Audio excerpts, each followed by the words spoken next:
Hello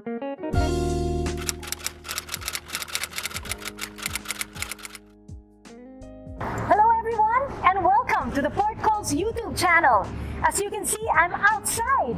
I'd like to share with you insights of some organizations as to whether there is going to be port congestion now that the truck ban is re-implemented.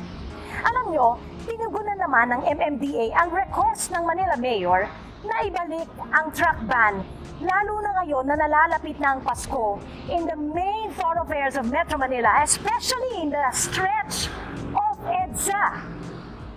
Maaalala ninyo na ito ay na-lift noong Marso matapos tayo ay tamaan ng pandemya para magkaroon ng smooth flow of goods.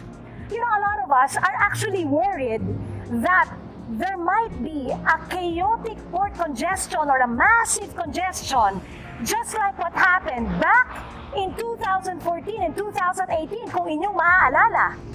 Do you know what the Vice President, Rina Papa of ACTOO, Alliance of Concerned Truck Owners Organization, said?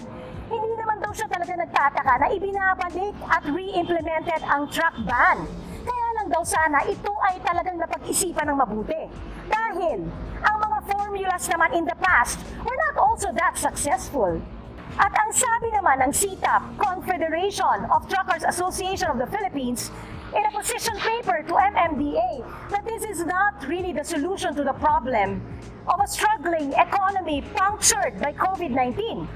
Ang sabi pa nga nila, baka daw lalo lang ma-paralyze ang mga kumpanya at ang mga container yard operators. There's a lot of economic activity going on with the big volumes of cargo in imports and exports in this Christmas season. So, ano kailangan gawin? More road network from North Luzon area and South Luzon area entering the ports of Manila. In fact, this group suggested and recommended to have a single truck lane 24 hours in the strategic routes of Metro Manila to ease at least the entrance and exits in the ports of Manila. So now, what does the Bureau of Customs have to say to the port congestion? The BOC is working closely with shipping lines and terminal operators, and that they will ensure that empty containers will be loaded out and the assessing personnel will process the release of laden containers. So is there going to be port congestion? Time will tell. If you like this video, please subscribe to our channel so you'll get updated in all of our future videos. Bye!